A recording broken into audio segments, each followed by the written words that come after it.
संतोष देशमुख यांचे भाऊ धनंजय देशमुख यांनी आज पोलीस अधीक्षकांची भेट घेतली। या अगोदर सीआयडीच्या अधिकाऱ्यांची सुद्धा त्यांनी या प्रकरणाच्या तपासासंदर्भात भेट घेतली होती।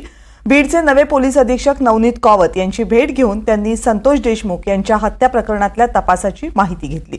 यानंतर वळूयात पुढच्या बातमीकडे। मुंबईहून परतूरकडे जाणाऱ्या तपोवन एक्सप्रेस समोर अचानक एक ट्रक आडवा लावण्यात आलाय। तपोवन एक्सप्रेसचा मोटरमननं वेळीच ब्रेक लावला, त्यामुळे मोठी दुर्घटना टळली आहे। जालन्यातल्या परतूर तालुक्यातल्या सारवाडी जवळ ही घटना घडली आहे।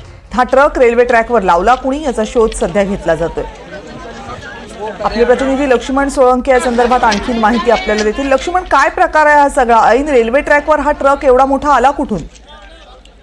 कविता, आपण निश्चितपणे बघू शकतो की रेल्वे ट्रॅकवर हा ट्रक लावल्यामुळे मोठी दुर्घटना टळलेली आहे। कारण की जो तपोवन एक्सप्रेसचा चालक आहे त्याला काही अंतरावर हा रेल्वे ट्रॅकवर ट्रक दिसल्यामुळे त्याने अचानक ब्रेक लावल्याने हा संपूर्ण घटना टळलेली आहे। आपण बघू शकतो की या रेल्वे ट्रॅकच्या बाजूला कुठेतरी काम सुरू होतं आणि त्या कामाचा जो ट्रक होता तो ट्रक या रेल्वे ट्रॅकवरून क्रॉस केला जात होता। मात्र त्याच दरम्यान हा ट्रक त्या रेल्वे ट्रॅकवर अडकला आणि त्या ट्रकचा चालक हा ट्रक त्याच ठिकाणी उभा करून त्याने पळ काढला। त्यामुळे ही दुर्दैवी घटना होता टळलेली आहे। आपण बघू शकतो की दुपारी 3:30 वाजल्याच्या सुमारास ही घटना घडलेली आहे आणि त्यामुळे काय झालं की स्थानिक नागरिकांच्या मदतीने हा रेल्वेतील प्रवासी आणि स्थानिक लोकांच्या मदतीने हा ट्रक बाजूला काढण्यात आलेला आहे।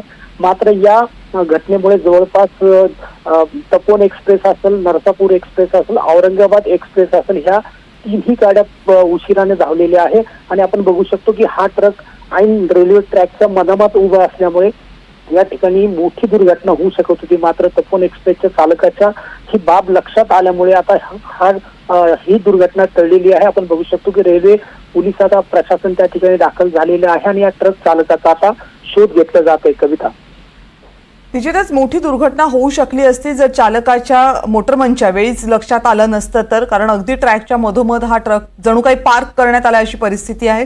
ट्रक बहुधा इथून नेण्याचा प्रयत्न होता, मात्र तो फसला आणि त्यामुळे घाबरलेल्या चालकानं इथून पळ काढला।